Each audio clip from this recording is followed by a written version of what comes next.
are so poor, all they have is money. These things are like pretty cool, man. I like dig that. Sometimes they're funny as all get out of town. You know, the tea bags, and the tea bags have all kind of different sayings on them. So that's pretty neat. And I think that's true. Some people are so poor, all they have is money. You know, so I think money's pretty good to have, but you know, you don't have to have it to have fun or to enjoy things, right? So, you know, but it makes life a hell of a lot easier.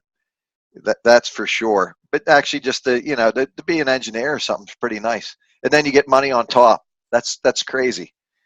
So that's like a buy one get one free kind of stuff. So, you know, you have the satisfaction of being a, you know, good person, you know, helping other people, whatever engineering work you do. You might make like drugs for, you know, medicine or prosthetic devices, or you might make sensors for cars or something, or cell phones or whatever.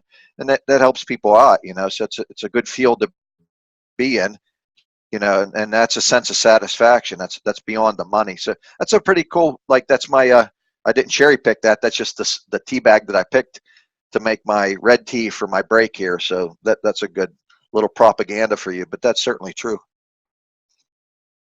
You know, being starting out in engineering, it's so difficult because everything, you don't know what you're doing, you know, and the math is so foreboding, and the chemistry, and you know, learning all these things about pressure and, you know, physics and whatnot. And then later on as an engineer, you're like, those things are really useful, you know, but it's difficult to get the tools at first.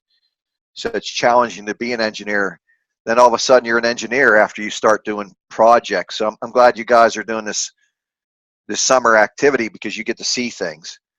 And when you see them, it's easier to study for physics tests and study for, you know, calculus tests and stuff like that, because then you get to appreciate that those are tools that help you get your work done, and you have insight that other people don't have, you know, the insight of an engineer. So it's worth it, you know. So your efforts, they're very difficult, but there's a lot of reward in it. So hopefully you enjoy, you know, being an engineer. So anyhow, let's get back to my PowerPoint here. Let me put it in this full mode spectrum, right? So we're going to start back in it, and where we're at is, oh, we're certainly more than half finished, because it took me a long time just to give you the overview or review of what's going on. And now we're just in the details of each step. And so the step that we're on now is the primer technology. And we recall from our initial discussion, or the overview discussion, that the primer was like, we know that the substrate usually has, a lot of them, especially dielectrics, are going to have, because they have a lot of dangling bonds, they're going to have a lot of, and water's polar, right? So all these engineering things or physics things or chemistry things come into play, and they're going to be wet. You know, you can't see they're wet, but we're going to try to put this organic polymer on the top, and we really can't do that. So what we're going to do is, to our wafer, we're going to make sure that we have strong adhesion. And just from like regular English, you know, primer. So the used most of the time is called hexamethyl disazoline, or I can't say it right, and hardly anybody can. So we call it HMDS. So nobody says this, I don't think, unless they're really good with their, you know, linguistics. But most of the time, everybody just calls it HMDS. So more power to you if you can pronounce that word. I would have a hard time doing it. And this is our primer. And basically what this primer does, this chemically promotes the adhesion of the photoresist by displacing any water left behind on the substrate surface after the dehydration bake, and reduces the surface tension.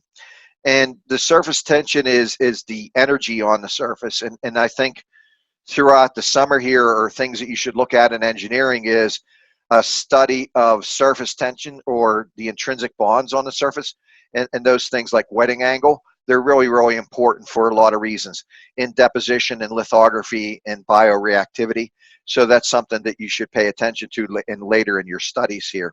So the HMDS actually primes the surface by adding an organic layer of hydrocarbons. So this starts our bond. Does that make sense? So it's a two-step process. And basically what it's going to do is, it gets rid of the hydroxyl groups, which is like the water stuff. It displaces them. So it's kind of like dry gas in a car. And what it's going to do is it'll start that bond by applying these C's and H's. Does everybody see that? So it does two things. What it does is displaces the water and then starts that process. So that's the definition of the primer. So intermittently, I'm going to drink my tea. I hope it's not like big gulps or something. Hope that doesn't sound crazy. I love my tea in the morning. So HMDS, there's different ways that we can apply it. So now we know what the HMDS does for us, and specifically once we understand that, now we want to divide that concept again. And when we divide the concept, what we're going to say with this concept is there's probably, well, there's a multitude of ways of doing it, but the three of the most popular ways of doing it are called immersion priming, spin priming, and vapor priming. And what would we say about this as engineers? They probably all have a place where they're really good and an application where they're not so good. So as engineers, what we would do is decide which one was best for our application. Does that make sense? So that's why there's 3 or 5 or 10 different ways of doing it. As engineers, we're value decision makers, and what we do is we fit the best application to our product. Does everybody see that? So let's take a look at these different types. So immersion priming is the easiest method, and basically what we do is we just take our wafer and we dip it into a bucket of our HMDS. And what the problem with that is, well, it's wasteful, right? And then the wafer itself, according to Murphy's Law, is probably going to have dirt on it, or dirt on the back of it, right? Dust or contamination. And now that's going to go in my HMDS, and where is that dust or dirt going to wind up? Well, you know, it's going to wind up on your wafer where you don't want it to be. So this has, you know, this one down at the bottom, it exposes the substrates to contamination. And the contamination would be, per se, random dust or particulates, whatever you want to call it, on your wafer. And now that's going to be trapped in your fluid. And you know, if you ever do something, it's going to work out that it's going to be, that particle is going to be plated back on your wafer in exactly the wrong place. Right? Because that's just life deals you those cards all the time, right? That's called Murphy's Law. So we don't want to have that. So immersion priming is kind of good because it's simple. I mean, the whole concept is get your wafer with the tweezers, dunk it in a bucket, right? But then look at that too. Why would it be bad? Well, now we got a bucket of contaminated HMDS, and what do we have to do with that? Well, we got to dispose of that. And anytime there's disposal, it's kind of like, it's a load or whatever you want to call it on the environment. Does everybody see that?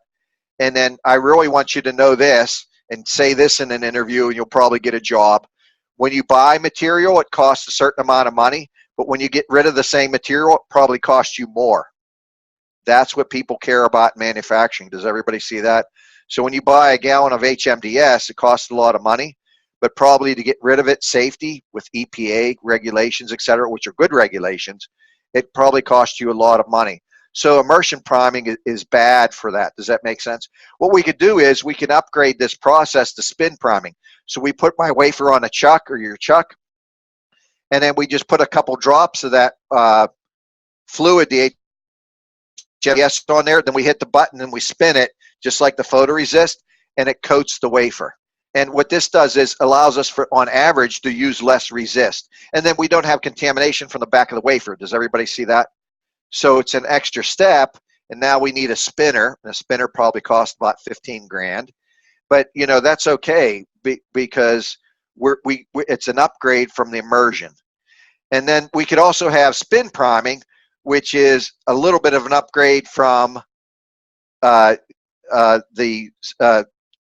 just putting it on bulk. What we could do is we can move the primer dispenser and then spin at the same time, and we use less fluid. Does everybody see the drops coming off the edge? So this is a excuse me, a better way of doing it. So this is the spinner chuck and how we would, you know, spin a wafer on there. So we place our wafer on the chuck. There's a slight vacuum on there to hold it in contact so it doesn't fall off, and then we rotate it at high speed. And we generally would use the same method with both the HMDS, and then later after that's dried, we'll put the photoresist on the same method. Often they incorporate these, they integrate these processes on like a robotic assembly line. Does everybody get that? So that's what we have to know. And then we could also do this in another way. We don't have to do it in a liquid form. We could do it in a vapor form. So we would put this in like an oven that kind of looks like a microwave, and then it's heated up, and then we have a bubbler in there, and we bubble this vapor, like the steam of the HMDS, and then that lands on the wafer, dries out the wafer, and builds up a steady state film that it doesn't get any thicker, and we could leave the wafers in there for 2 weeks. And they're just in there in some like suspended animation thing to where they're like dry and have that coating on there, and they're just built up. They often call those ovens YES ovens, Y-E-S, like the affirmative, yes. And it stands for Yield Enhancement System.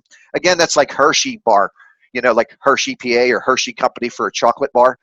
They would say YES ovens, and they could be any brand, but they're the brand that makes them, like Crescent Wrenches or Kleenexes or Kellogg's Corn Flakes or whatever. So they would call these ovens YES ovens because they're the brand that's most popular in applying that. So this is what it looks like. We would have a gas inlet, maybe of like nitrogen or so. We put it through a bubbler, which would be like a sponge maybe, and then it would foam up this stuff, and then the water, that vapor would go into this oven, and the ovens are heated up, and that would pass that vapor through there, and that would coat the wafers, and we could leave them in there for an extended amount of time. Because after a while, a day or two or so, that HMDS actually evaporates off the wafer. So if we had an assembly line and a machine broke down, how could we keep these wafers and not like throw them away or redo it? We would actually just put them in a YES oven, and they would stay in there until we need to do other processes with them, you know. So that's helpful to understand. And then how would we apply the resist? Well, we saw that before, very similar to the HMDS, but we'll take a look at that. There's the static spin, the dynamic dispense, and then the moving arm dispense, and then automatic spinners. And that's the integrated system. And we discussed that a minute ago, but I wanted to review that again. So the static spin, the substrate's placed on a vacuum chuck, and then we put a lot of drops on the middle, and then we spin it. And then the problem with that is we get a lot of debris that comes off the wafer. So like when you go into your labs, they'll probably coat those spinner bowls with aluminum foil, and then we put a lot of that resist on there. Then we hit the button, and a lot of that resist coats on the wafer, but it also goes on the aluminum foil. Does that make sense? I would say the majority of the resist is contamination that we have to throw away, and resist cost $400, $500, $1,000 a quart. So I mean, $400 or $500 a quart. It might cost $800 a quart. It might cost $2,000 a quart, depending on. Makes sense. I mean, thousands of dollars a quart. So the static spin is probably not good if you're in manufacturing and doing a lot of wafers and your resist is really, really expensive. We use the Shipley 1800 series resist, 1805, 1813, 1827, and I'm sure you're going to see that at your schools. And that's because that resist is rather inexpensive. Does that make sense? And it'll be hundreds of dollars a quart. That's still expensive. But the thing about the resist for our demonstrations and for lectures and for school, we probably have to throw it away before we use it all, because we don't use a lot, probably use half of it, and it lasts a year or two, and then it goes bad, kind of like mayonnaise, because it's an organic polymer. Does everybody see that? So things go bad in your refrigerator, right? So after a while, you have salad dressing or mayonnaise in there. If you leave it in there for a long time, it's going to break down, and so the resist does the same thing. So the resist, being an organic polymer, it'll break down after a while. So we use 1813 because it's rather inexpensive, or 1805, and then we usually throw most of it away. So the static spin for us at the university isn't that bad, because we probably buy more than enough, because we don't use that much. We wouldn't have that problem in production because we're continuously using it. Does everybody see that? So there's a disconnect to what you would do in a university environment when you train for lithography and what you would do in production. So naturally, our stuff is a demonstration kind of thing. So we use limited amounts of material. In production, it's production. So you use materials, the name of the game, right? So that's an issue you don't really face in production. You're going to use that jar up rather quickly compared to, and they sell it by the quarter, they sell it by the gallon, right? And gallons could be thousands and thousands of dollars depending on the type of resist. So dynamic dispense, this, you can see that with this, we apply the resist, and as we spin the wafer, we apply the resist. And if you think about it in your mind, that's a way that we're going to conserve the amount of resist that we drop on the wafer, because it's going to be more uniform. So we get less like splash that comes off the wafer. Does that make sense? And that's what these techniques are doing, the dynamic dispense and the moving arm dispenser. What they're going to do is we're going to apply less resist. And certainly this would be important in industry because resist is so ridiculously expensive. Does everybody see that? So this is what we do. So we're rotating the wafer when we apply. That way we don't need as much juice, photoresist juice on there. And being that this photoresist is insanely expensive, that this hardware pays for itself, right? So it's cost effective. So we can also have automatic dispenser units, and they're basically like a robot. They're probably as big as the desks that you're sitting at, that you're taking notes on, and it's like a whole assembly line. So we put a cassette of wafers on there, and it does all these things with a robot. And what's good about robots are they're consistent compared to people. So they're going to take in the wafer, apply the HMDS, apply the resist, do the hot bake or the soft bake, do all that kind of stuff, and then prep the wafer and then put it back into the cassette. So this is an automated system, and they're usually waist high, and there's a like polycarbonate glass that you can see through and watch the robot do its work. And the advantage of that is that's all like in a sealed environment, so you don't smell all these things and all those organic polymer kind of stuff. They're contained in there, and you're not putting that in the environment. So it doesn't go into the atmosphere where it gets scrubbed, right, by some kind of mechanism. And it's not, the user doesn't see that. And again, whenever you're dealing with organic polymers, and things that are solvents or whatever, they're really bad for you. Like, so when you pump gasoline into your car, it says right on the gasoline pump, you don't want to inhale this stuff because it's bad for you. Does everybody see that? So these solvents like nail polish remover and stuff, you want to have a fan going when you use them, and you don't want to be smelling that stuff because it's bad for you. Does everybody see that? So this containment unit, that this robotic section is processing these bad smells and this chemistry, they're contained there. It's actually very environmentally conscious to the user and to the general environment. Does everybody see that? So that's why automatic spinners are pretty cool. And then they're robots, so they do things consistently well. So the spin on the resist, there's different factors: the time, the spin speed, the acceleration rate, and certainly the adhesion rate.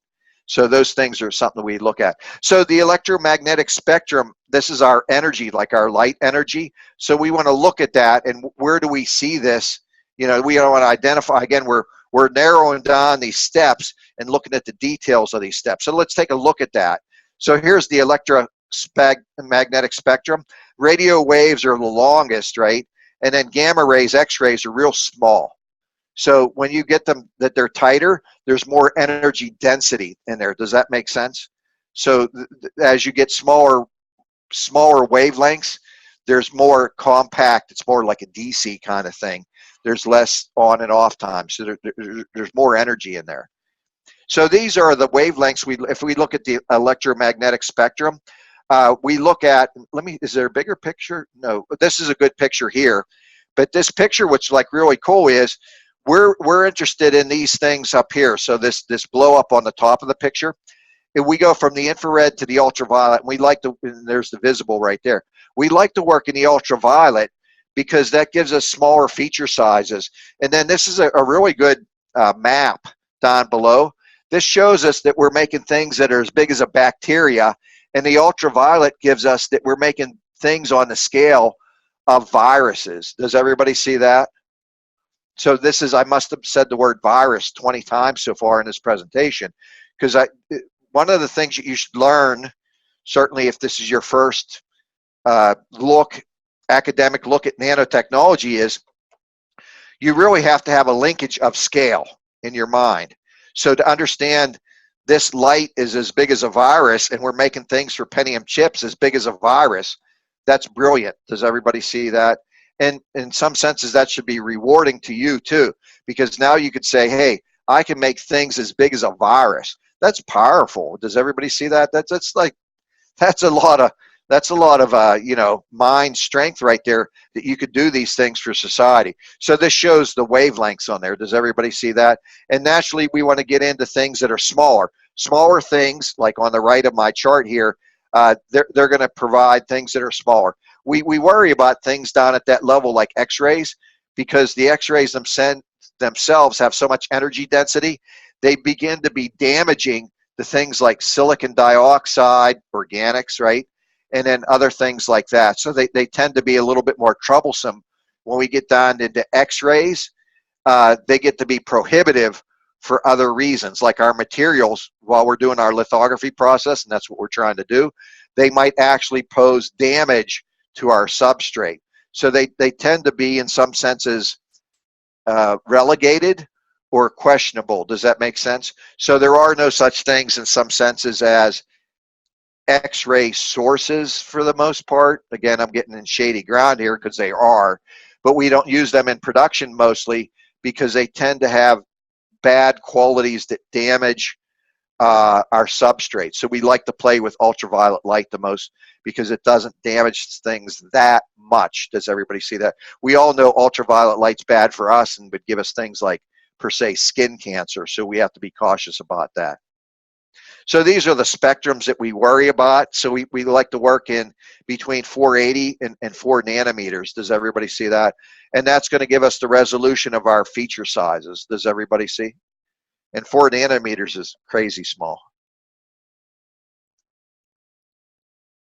We usually like to work in, I guess, electronics, maybe a number like, I mean, I'm just throwing this out there, 1/10 of a micron, maybe less than that, you know, something like that, you know, around in that area. Below that, certainly, but not that much. When you get down to 4 nanometers, that's really imposing, you know.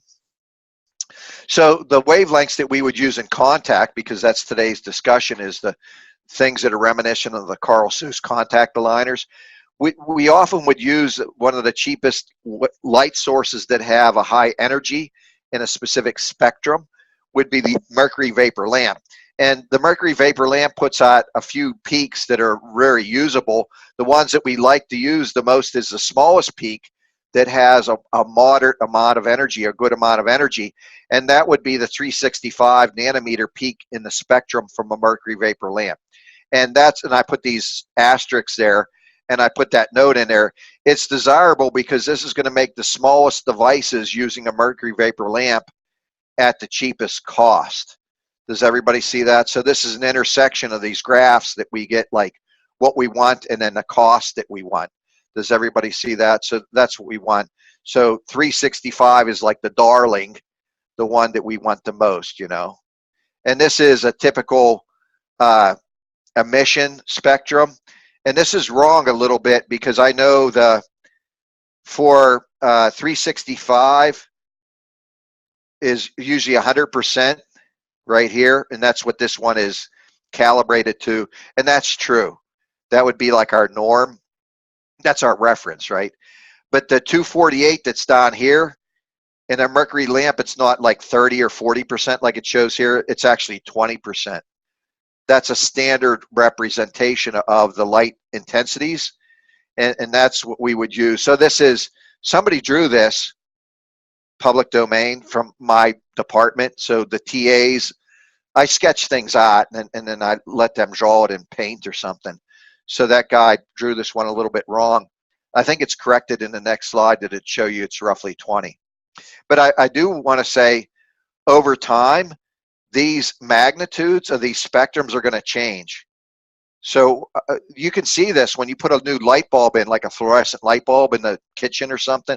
It's really bright for a few days and then it dies down, right? So emission out of lamps usually takes time to reach a per se steady state. and so do lasers, right? They generally take 5 minutes to warm up so that they would reach a certain thing. They take one, they're putting out one, wavelength. In a laser, it's a different ball game, but lamps themselves take a while to, per se, reach a steady state. And as a lamp gets like 2 weeks old, these spectrum elements are going to change in magnitude. Then it's different when at 2 months old. Does everybody see that? So I want to make this point. When you put a lamp in, you get a spectrum like this, but that spectrum is not consistent.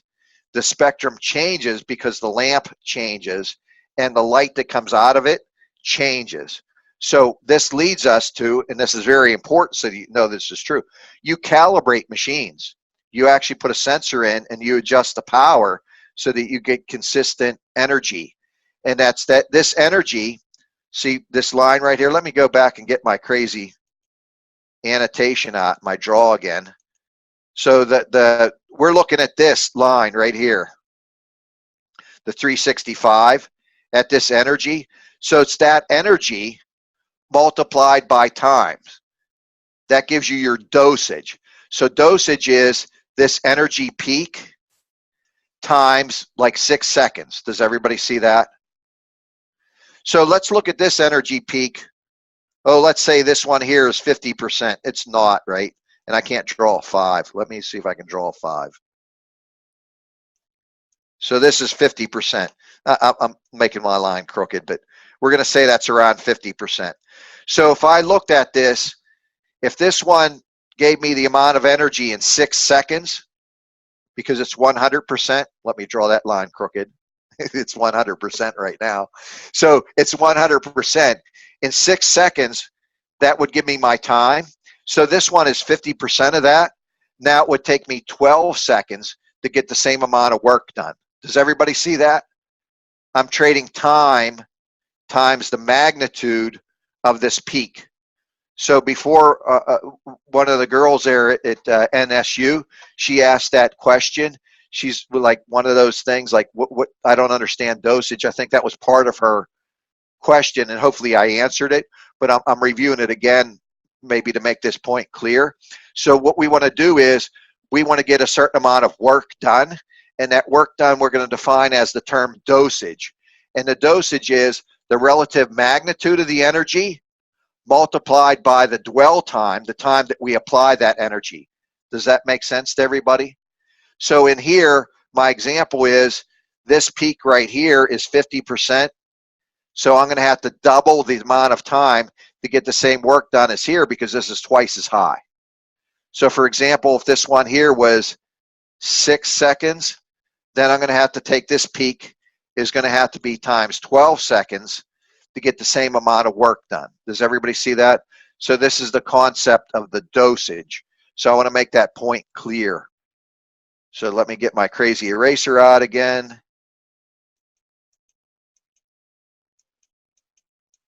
Doesn't seem like I've been talking for 2 hours to me.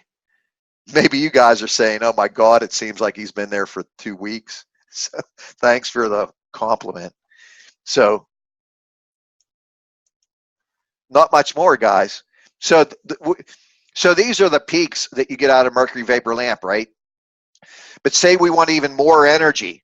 Well, that's all you can get out of a lamp because you can put more energy, but the lamp runs out of the ability to emit light, right? So to get around that, if we wanted to even have more energy density, more energy, like a bigger peak, we can go to things called Excimer lasers. And what an Excimer laser is, we can recognize these as noble gases along with a halide gas, right? Like a group 7 gas, right?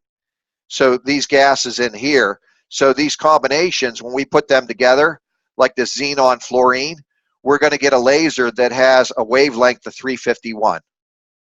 Does everybody see? A real popular, are these krypton fluorines, right? 248.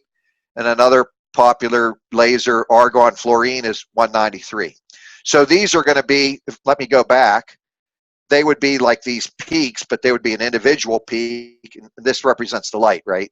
But I'm just showing you a laser can do the same thing. But a laser would do one of these individuals.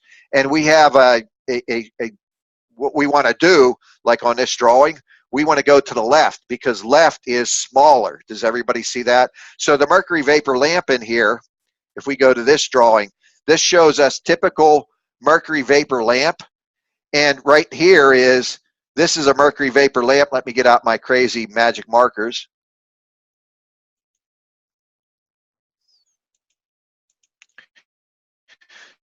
So here's my mercury vapor lamp here. So I got to take this amount of energy times time to get my work done. If I were to apply a laser, this krypton fluorine laser, look, I can get this thing to be, I don't know, what's this, 20%? It's going to be 5 times more energy in the laser, which means I can do the same amount of work in 1/5 of the time. Does everybody grasp this? It makes my machine faster. So I'm getting my same amount of work done, but by increasing the energy with a laser, now I can make my machine faster. Then I couple that with the idea that I'm going to finish this on a hot plate with the deep UV resist, which is a different chapter, a different theme in lithography. And now I can make it even faster. Does everybody see that? So now literally what I want to do is make my steppers lightning fast. And why do I do that? So that I can lower the cost of production. Does everybody see these things? So these are technical concepts, physics concepts, chemistry concepts, you know, that we're trying to understand. But the reason that they're important is it's for money and production. Does everybody see that? So, you know, I just want to, let me get this annotate button again, get rid of my eraser. But I want to make this kind of like clear, and I think I do a moderately good job of it. I teach manufacturing, right? So nanotechnology is the area of manufacturing, but I care about the most about things that benefit society in a cost-effective method. And that's a really, that's a high-performance game. Does everybody see that?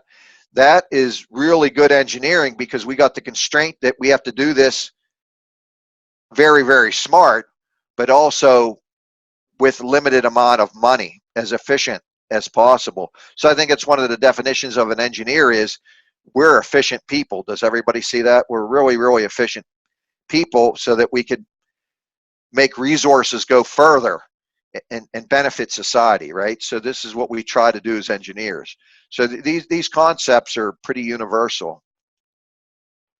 So then the post-exposure bake, after we do the deep UV resist, right, we set up this catalyzed acids in there, and then when we do that, we do the post-exposure bake, and it allows this reaction to take place. So let me go back up in the notes and then refresh your memory in case you're thinking about lunch. I'm getting hungry now. My stomach's growling.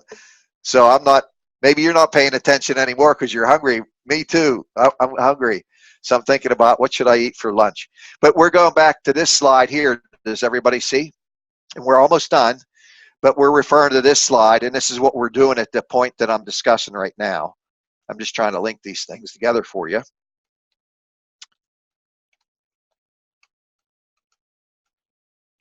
So what we do is we do this post-exposure bake, and then we're doing that process where we're catalyzing these acids and stuff like that. And then, so what we're doing is we're allowed to reduce the light dosage because we're substituting it with this heat energy. Does everybody see that? So this is mostly, you could do this in a contact system. You know, the contact aligner, our subject for today, but this is always, always, always done in a stepper. Does everybody see that? And this is always all how your cell phone parts are made. So this is always important in a job interview. Does everybody see this? This discussion, I think this is probably one of the more embedded complex discussions that we had today, and why I was allocated a few hours. I had the presentation done in 15 minutes, right at the beginning. I think you had an overview that was sufficient. But the discussion that was embedded in here, I think is the most difficult, was this post-exposure bake and deep UV resist and why we need them. And I'm telling you, we need them, or else we wouldn't have steppers and, you know, $50 million stepper tools and all that other stuff. And it's a big thing. So you need to understand that. So this is on a DP resist.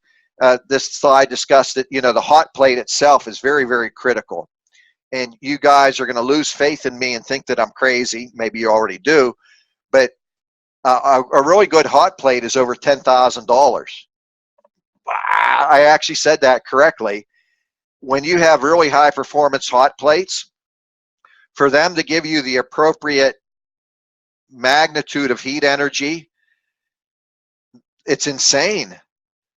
I mean, I think it's insane that lithography tools can cost $50 million, but something that like heats up your tea like a hot plate being $10,000 or $15,000 is really something. So like here at Penn State, we have advanced lithography and advanced lithography techniques and like e-beam lithography. And the guys that do e-beam lithography, they have separate hot plates, and those hot plates cost that amount of money. In fact, I was the first engineer at the nanofab here at Penn State. This is going back 20 years or more. Oh, 25 years. I'm so old. More than 25 years. I'm getting older. I'm getting more depressed as I tell the story. But one of the first things we did was bought e-beam lithography tool, and it was millions of dollars.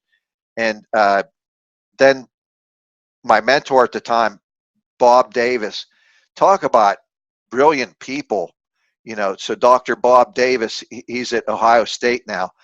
So lucky that I had him as a mentor to teach me things, right? So the guy tells me, he's like, hey, go buy some hot plates, buddy. And I'm like, yeah, Bob, I'm in, you know, I'll go do that. And I'm helping out, you know, process this lab. And so I go and I call up the company, and the guy says, you know, a hot plate's like 14 grand. And I'm like, what's wrong with this phone? I'm like, the phone's broken. You said $14,000 for a hot plate. And he's like, yeah. And I was like, get out of town, you know. So I didn't realize. So this is the story to make this slide real, you know, that you need to have these performance hot plates. For most lithography, the ones that you use, when you go into the lab, you can put temperature probes on them, and you'll see that they float up and down 5 degrees. And you could do that with Shipley 1813 resist, and it's okay because that resist isn't like high performance, and our needs aren't that high performance. But when you look at making things as big as a virus for a cell phone, you have to have high performance hot plates. So there's a story for you, and it's kind of a crazy story, right? And those things are true. So you probably can look it up on YouTube or something like that, or ask Carsoon, you know, how expensive are hot plates or the nanofab when you go in and do these things. Like really good, a good hot plate's probably $1,000, but an excellent one is like over 10,000. That's amazing. That's crazy amazing, right? And this is the acid catalyzed reaction. Again, the same story that I told 3 or 4 times, and this is what we're doing. So we're doing a 2-step here. We set up the reaction with the light, and then we finish the reaction with the heat. And that allows us to get more wafers per hour done, right? So that's in manufacturing for semiconductors, what they talk about manufacturing is wafers per hour. Does everybody see that? That tells you how cost effective your production line is or how effective your tools are. And then we do post-exposure bakes, and they do a lot of things. They might get rid of standing waves that are on the side, and the standing wave is a reflection from the bottom of the wafer, and it constructively interferes with the incoming light source. And then you'll actually see in your photoresist, you'll see these lines. So when you go in and look at your lithography, if you have a chance, you can put them in a scanning electron microscope, and you could see this optical interference on your wafer.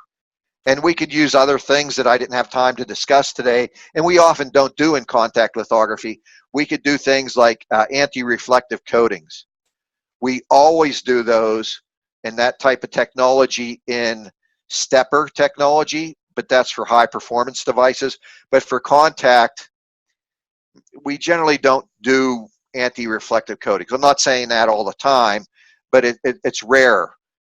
Rarer, or it's not standard maybe. I'm thinking of good words to describe it truthfully, right? But in steppers, always is a term, you know, always anti-reflective coatings. So I'll leave that, and I'll leave that for the next presenter when they discuss, or if you have an opportunity to increase your understanding of lithography, to look at stepper technology. But I was trying to do a couple things here today, talk about contact and then extend your knowledge into steppers, right? So I was trying to get two birds with one stone, right? And then development, so we do development, and again, this is going to get rid of the weakened photoresist, right, to remove it so that we have a pattern. And we could do the same thing that we did before, the same type of algorithm. We can do immersion or spray development or puddle, and they follow the same theme, you know, so we can do this immersion. Oh, that's for rinsing, so that's a wrong slide, so forget about that one. We can do the develop, and then put it in a rinse and then a dry, right? This is the immersion way. So we do that here at Penn State. We actually get like a dish, like a Corning glass dish that we buy at Walmart, right? So we go to Walmart and we buy these, and typically they're in the cooking section where you'd make brownies.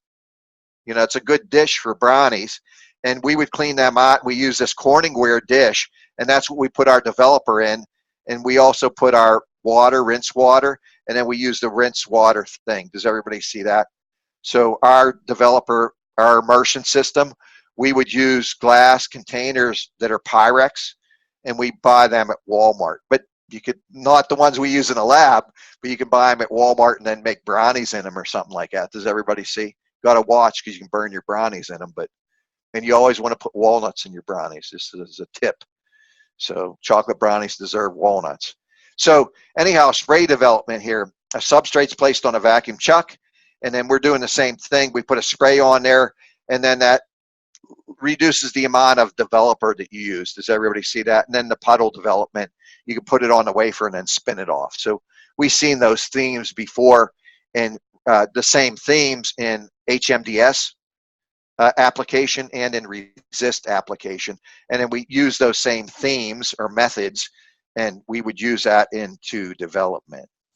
So this is our, you know, the end of the presentation, and, you know, some pictures for us in case you have questions and I can point to them. But this shows us, you know, the global market in lithography, and it keeps on growing. So that's kind of like real nice that we could see that there's jobs in this area. So if you're taking this, you know, summer course, this is the presentation today. I think I'm going to have this, I'll save this recording and put it on Nano for Me. You know, people can watch this at their leisure, you know, as a, like a YouTube kind of thing, that they might want to look at somebody discussing elements of contact lithography. I think I'll publish this on there. You know, I like to share knowledge. I think sharing knowledge is cool. So I'll publish this on Nano for Me, and hopefully, and we can do that. So you guys have any questions here? Penn State guys, or, you know, the guys that are on that next building over? I'm sitting in my office. Or NSU guys, any lithography questions?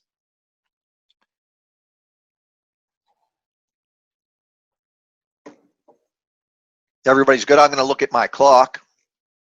11:30, so that's about the time I was told to do, you know, finish around there or leave some time for questions. Any questions, guys? We're all good. We're all good. You guys are going to be good engineers. Let me put that on there. Yes, I hope you are. I hope you enjoy your summer. I think it's really wonderful that you know, you take the time. It's a wise investment in your future. Come and look at these things, and you could look at them hopefully to be excited by them, and then other things, maybe this isn't your cup of tea, and then do something else. And then what you should learn in nanotechnology, or this review, maybe you're never thought about, like, you're like, I want to do nanotechnology, but I really love chemistry. Hey, do them both. You know, do chemical things or organic polymers, and then satisfy this niche, you know, this one area in nanotechnology, which would be lithography. Or maybe you like physics and optics. So, hey, be an optics guy, work in lithography. You know, you like Snell's equation and convolutions and Maxwell's equations and things like that, then hey, lithography's your cup of tea again. You know, hey, you like to do robots? Hey, lithography's your thing. Does everybody see that? The steppers are like insane robots that cost $50 million, you know, and how precision they are is just brilliant. So if you like to do robots and control and electrical engineering, programming, program lithography, program the robots that do lithography and steppers. So embedded in lithography are all the STEM disciplines.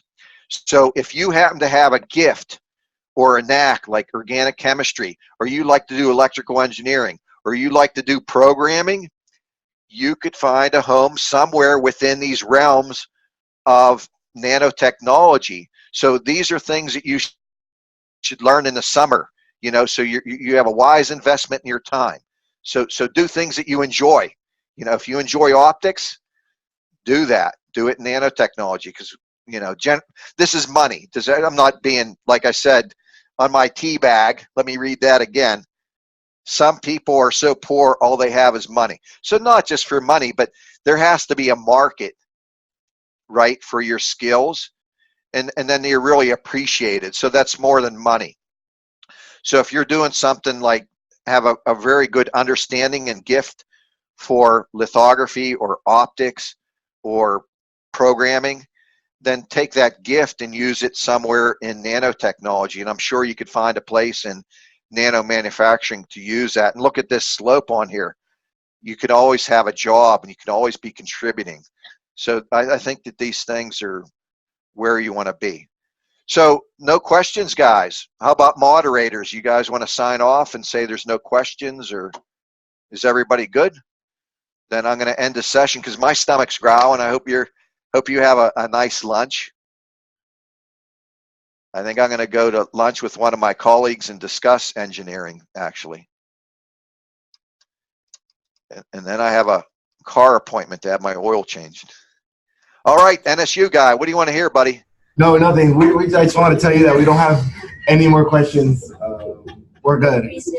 All right, thank you very much. Thank you. All right, well, I'm going to stop my share and sign off. And thank you very much for your attention, and good wishes for the summer, guys. Take care. Thank you.